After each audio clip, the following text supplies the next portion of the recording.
Hello दोस्तों, कैसे हो आप सब लोग। आज हम स्टार्ट करेंगे new chapter sexual reproduction in flowering plants. इसके टॉपिक देख लेते हैं कौन कौन से हैं। Flower fascinating organs of angiosperm, pre fertilisation, structure and event, double fertilization, post fertilization structure and event, apomixis and polyembryony. ठीक है, अब हम ये स्टार्ट करेंगे। जहाँ से इम्पॉर्टेंट नहीं होगा वहाँ से मैं आपको थोड़ा थोड़ा बता के चलता रहूँगा। दोस्तों, अगर आपको नोट्स की ज़रूरत है तो मेरा टेलीग्राम चैनल डिस्क्रिप्शन में है लिंक, वो ज्वाइन कर लो और वहाँ से आप नोट्स को डाउनलोड कर सकते हैं। और अभी मैं सिर्फ एनसीईआरटी पे फोकस करूँगा, क्योंकि एनसीईआरटी जो है वो नीट के लिए सबसे बेस्ट है। इसलिए आपको अच्छे से पढ़ना है एनसीईआरटी को। ठीक है, मैं इसलिए एनसीईआरटी पहले करा रहा हूँ क्योंकि कुछ बच्चों का एग्ज़ाम है, वो बोल रहे हैं हमें हमें ये चैप्टर करवाओ, तो उन्हें मुझे अभी कराने हैं। तो मैं दोबारा से फिर से स्टार्ट करूँगा। मैंने बोला कि मैं नीट एग्ज़ाम तक 10-12 बार तक आपको पढ़ा दूँगा, रिवाइज़ करा दूँगा। 360 मार्क्स पे आ सकते हैं जो बंदा अच्छे से फॉलो करेगा। वही वही मार्क्स अच्छे ला पाएगा। अगर आप में बीच में से ये वीडियोस देखते हो, कभी कोई वीडियोस देखते हो, तो उससे आपको फ़ायदा मेरे ख्याल से नहीं हो सकता, क्योंकि आप भटक जाओगे। इसलिए मैं जो बोल रहा हूँ कि आप सीरीज़ को अच्छे से फॉलो करो तो आप कर जाओगे। ठीक है, हम स्टार्ट करते हैं। Are we not lucky that plants reproduce sexually? The myriads of flowers that we enjoy grazing, the skins and perfumes that we swan over, the rich colors that attract us are all there is an aid of sexual reproductions। ठीक है, अब flowers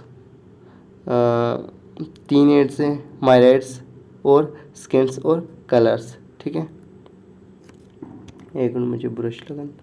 अब flowers do not exist only of us to be used by our selfness.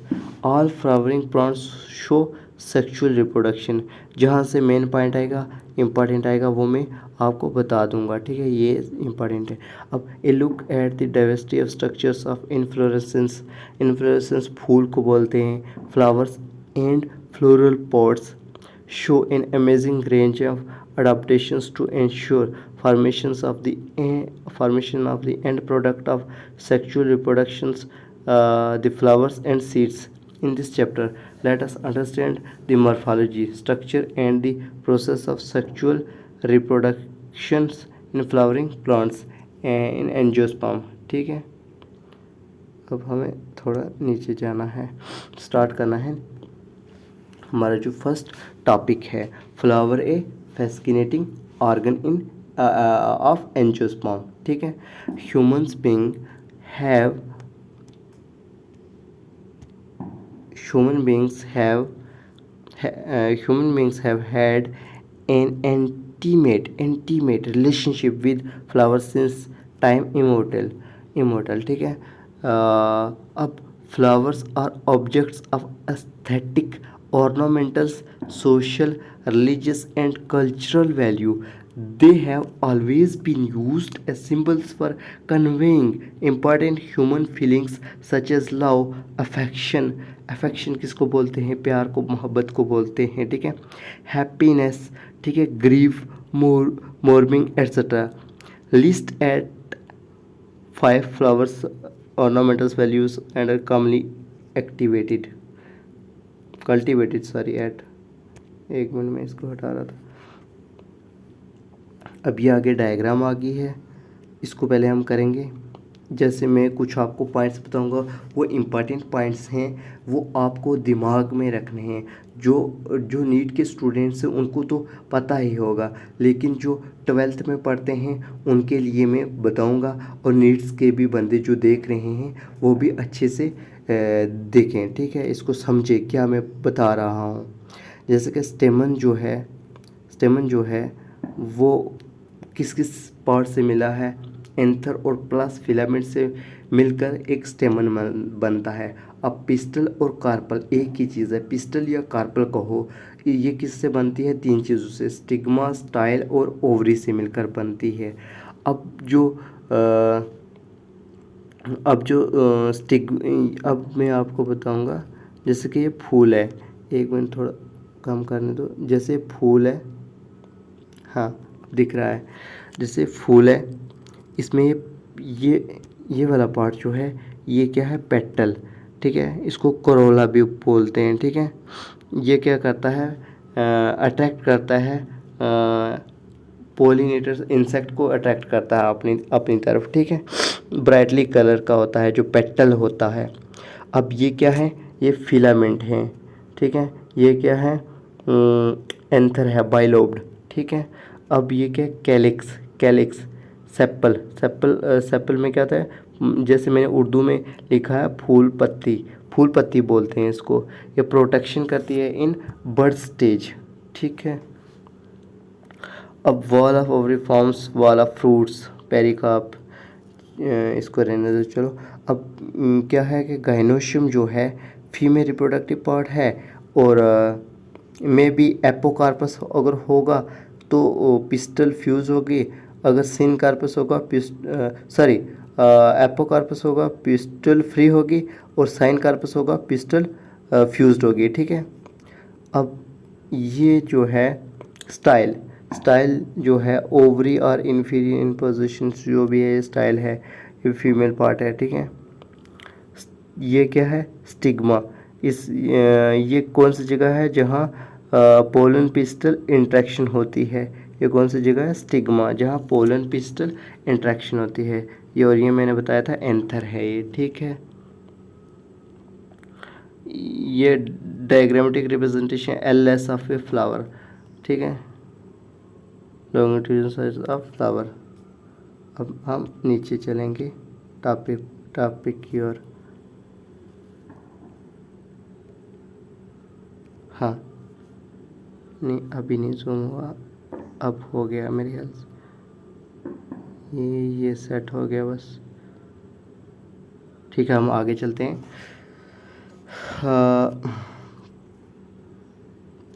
आगे हम पढ़ेंगे, to a biologist flowers are morphological and embryological marvels and the site of sexual reproductions.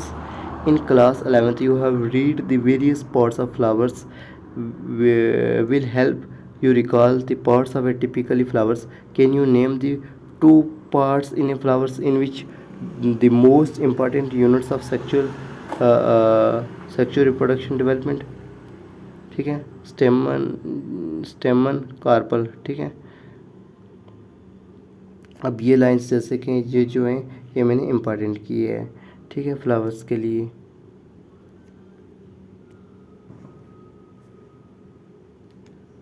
अब ये है न्यू टॉपिक है, pre fertilisation structure and events, ठीक है, pre fertilisation structure and events.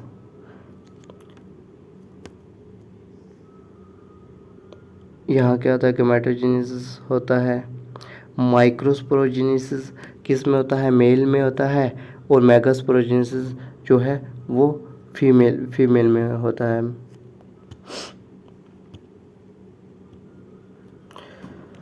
much before the actual flowers is seen on a plant, the decisions that plants is long to flowers has taken place. Several hormonal and structural changes are initiated which leads to the differentiations and further development of the floral primordium. Inflorescences are formed which bears the floral buds.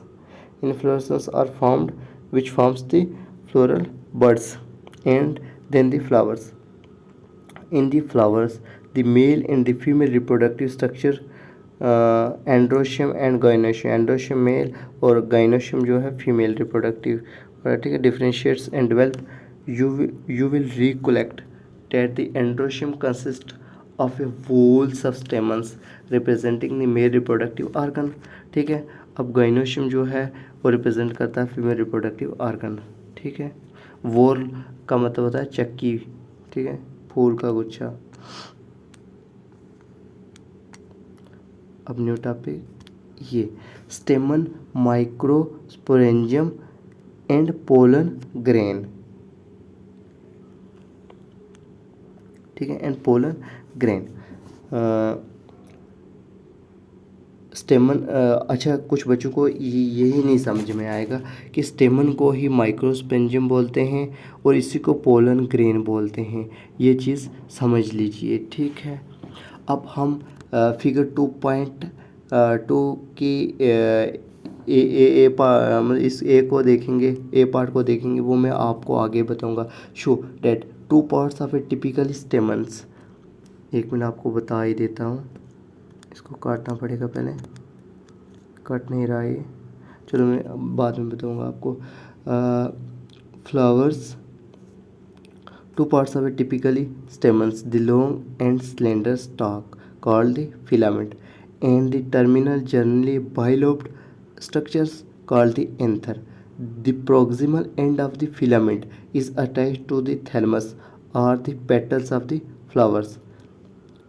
जो proximal end है filament का, ये attach होता है thalamus के साथ और the petal of the flower. The numbers and length of stamens are variable in flowers of different species. If you were to collect a stamens each from 10 flowers each from different species, and arrange them on a slide, you will be able to appreciate the large variations in size seen in nature.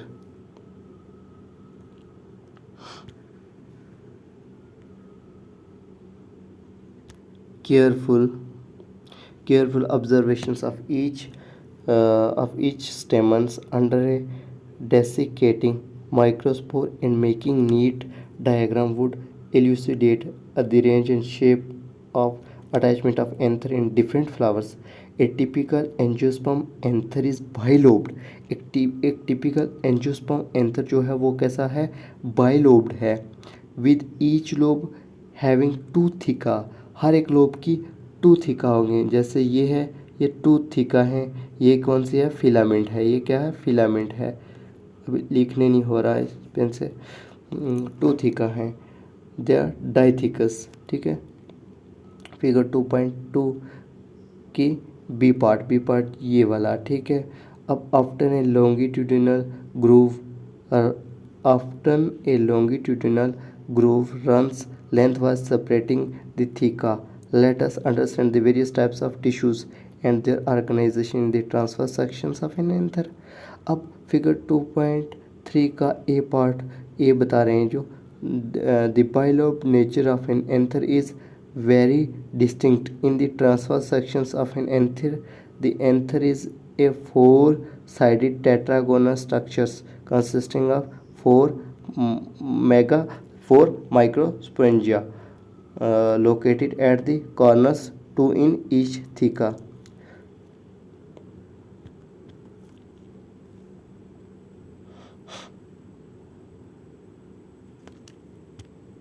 The microsporangia develops further and becomes pollen sacs.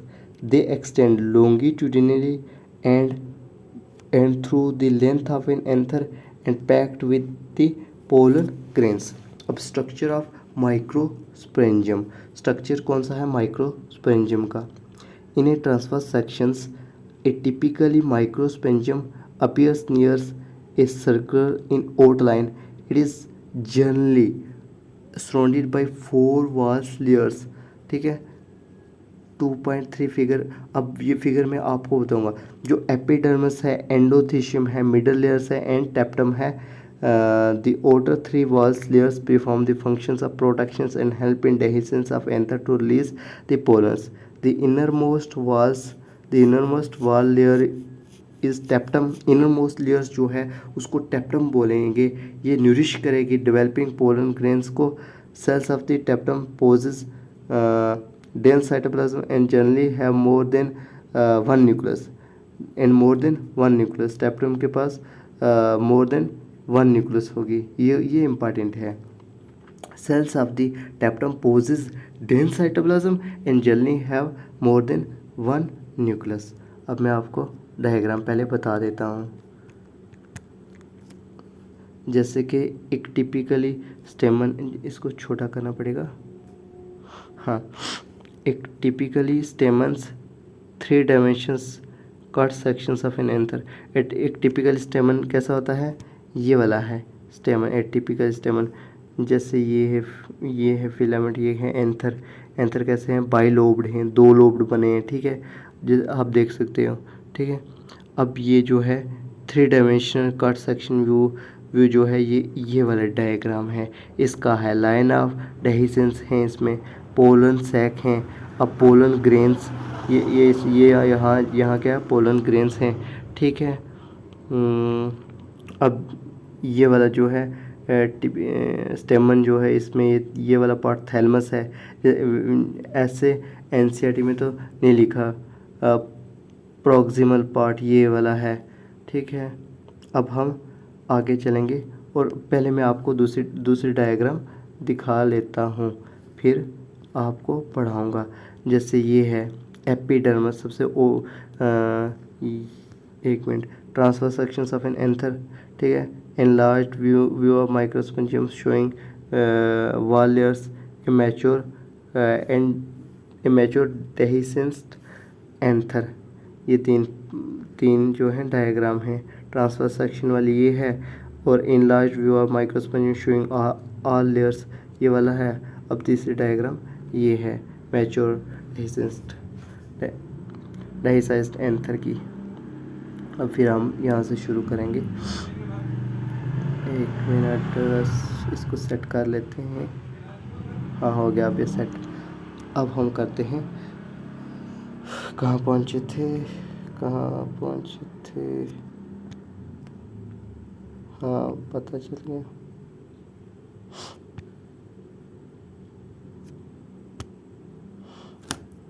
More than one. Can you think how tactile cells could become binucleate? Binucleate only karyogamous few nuclear divisions. ठीक है, चलो इसको छोड़ो ऐसे ही. When the anther is young, a group of compactly arranged homogeneous cells called the sporogenous tissue occupies the center of each microspongum.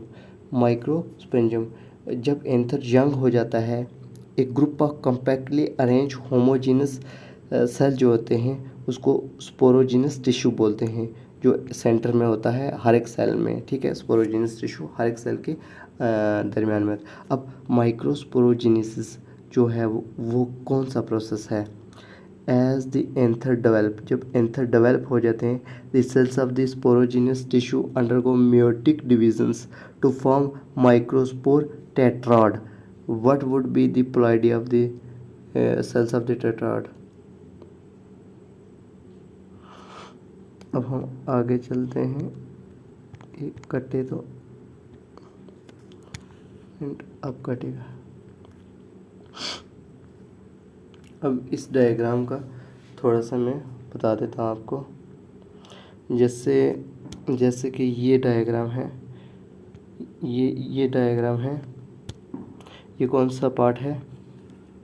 Epidermis. ये सबसे बाहर वाला पार्ट है. एंडोथीशियम ये थोड़ा सा और अंदर वाला पार्ट है. ठीक है, अब ये कौन सी है? Middle layer. ये कौन सी है? Middle layer. ये है माइक्रोस्पोर मदर सेल. ये क्या है? टेप्टम वाला पार्ट. ठीक है, अब जैसे ये डायग्राम है, ये कनेक्टिव है. Epidermis, endothecium, sporogenous tissue. इधर स्पोरोजिनस, ये वाले स्पोरोजिनस टिश्यू हैं और ये मिडल लेयर है। यहाँ कोई खास नहीं इन डायग्राम्स में। आगे चलते हैं हम दोस्तों, और ये डायग्राम है, ठीक है, इसको आप देख लीजिए, ऐसे पूछते नहीं हैं, ठीक है।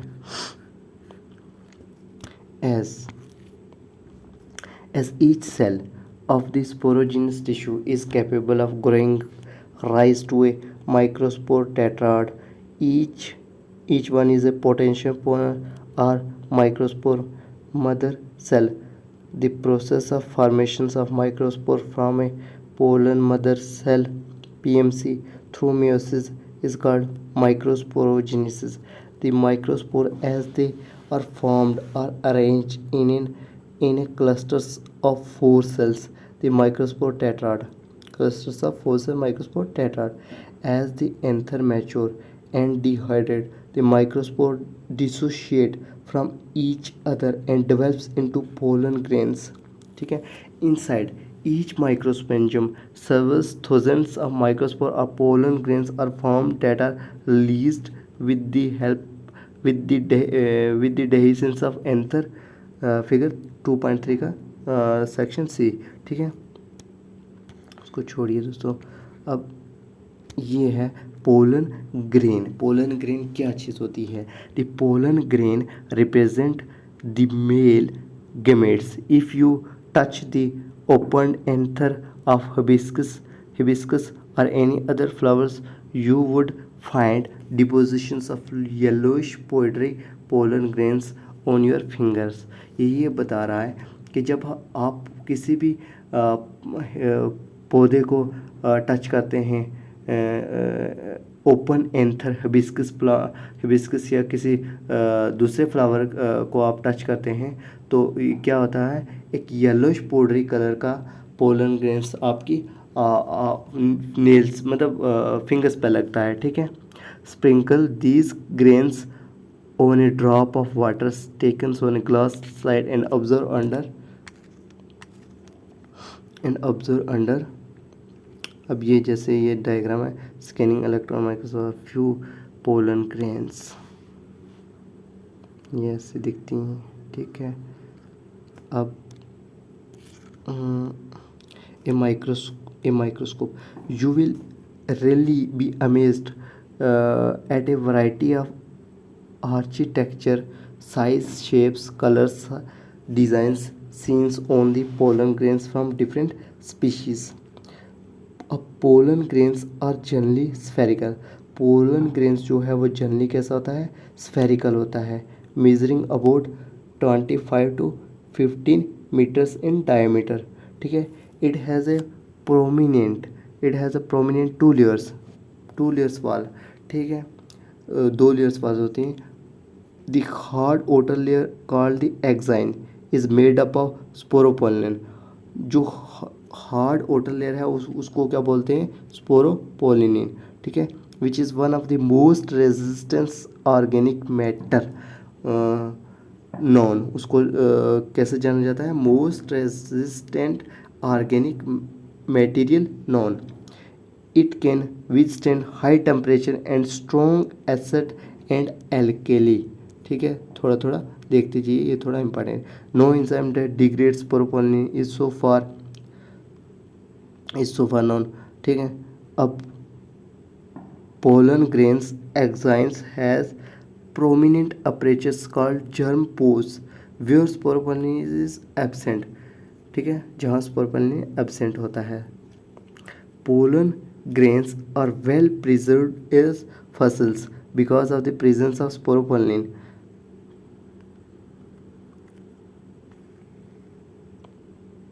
कहाँ, ठीक है, स्पोरोपोलिन कहाँ तक पड़ा था, ठीक है।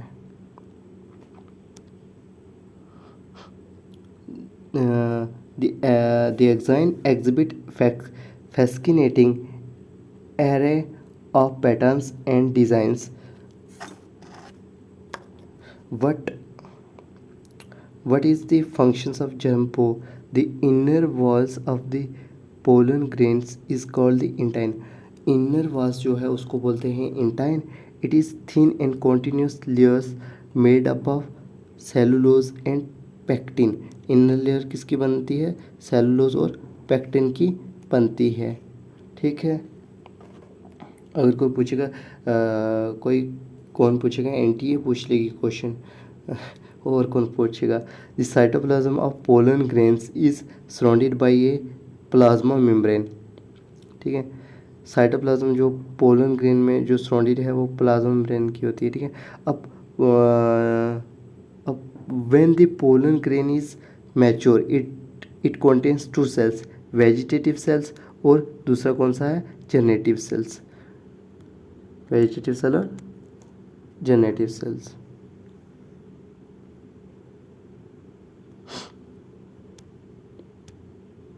The vegetative cell is bigger. Vegetative cell bigger होगा, has abundant food reserve and a large irregular shaped nucleus होगी. The generative cells is small. Generative cell small होगा and floats in the cytoplasm of the vegetative cells. It is spindle.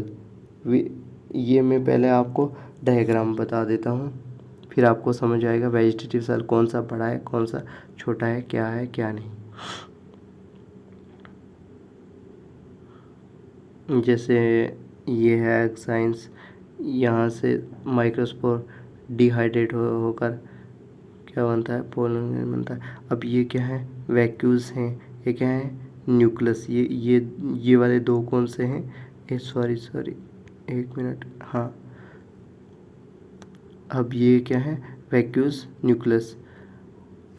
अब ये वाला जो part है ना, ये वाला इसको बोलते हैं एसिमेट्रिक स्पिंडल। Asymmetric spindle. ठीक है, एसिमेट्रिक स्पिंडल इसको बोलते हैं। एक मिनट दोस्तों। हाँ ठीक। अब वेजिटेटिव सेल ये वाला है, ये जेनेटिव सेल है। ये क्वेश्चन आता रहता है, मोस्टली क्वेश्चन आता रहता है। ये जेनेटिव सेल कहाँ है, वेजिटेटिव सेल कहाँ है, ये डायग्राम आपको दे देंगे वो जो पेपर कंडक्ट करेंगे। ठीक है दोस्तों, तो हम आगे अब करते हैं। कहाँ तक पढ़ा था? हाँ ठीक है।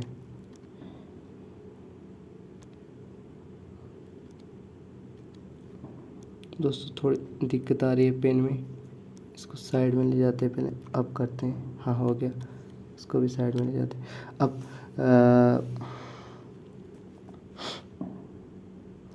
it is spindle shaped with dense cytoplasm and a nucleus.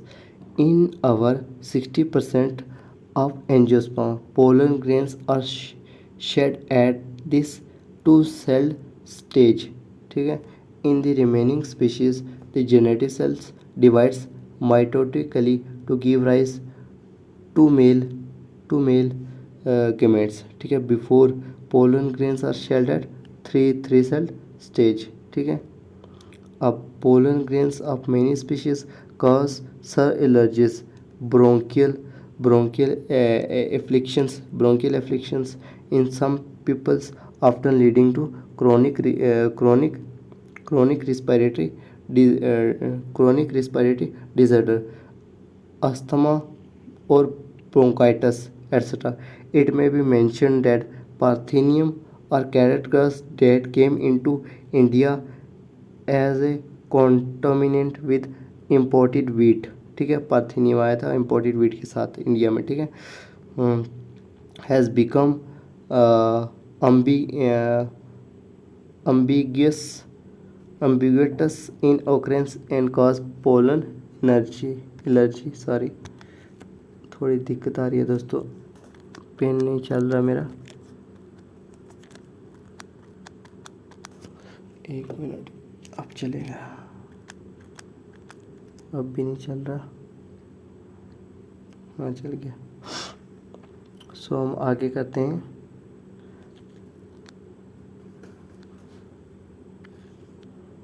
अब pollen grains are rich in nutrients. Pollen grains जो होते हैं रिच इन न्यूट्रिएंट्स होते हैं। It has become a fashion in recent years to use pollen tablet as food and foods as food supplements, ठीक है। In Western countries, a large numbers of pollen products in the form of tablets and syrups are available in the market. Pollen consumptions have been claimed to increase the performance of athletes and horse, ठीक है, athletes और horse की।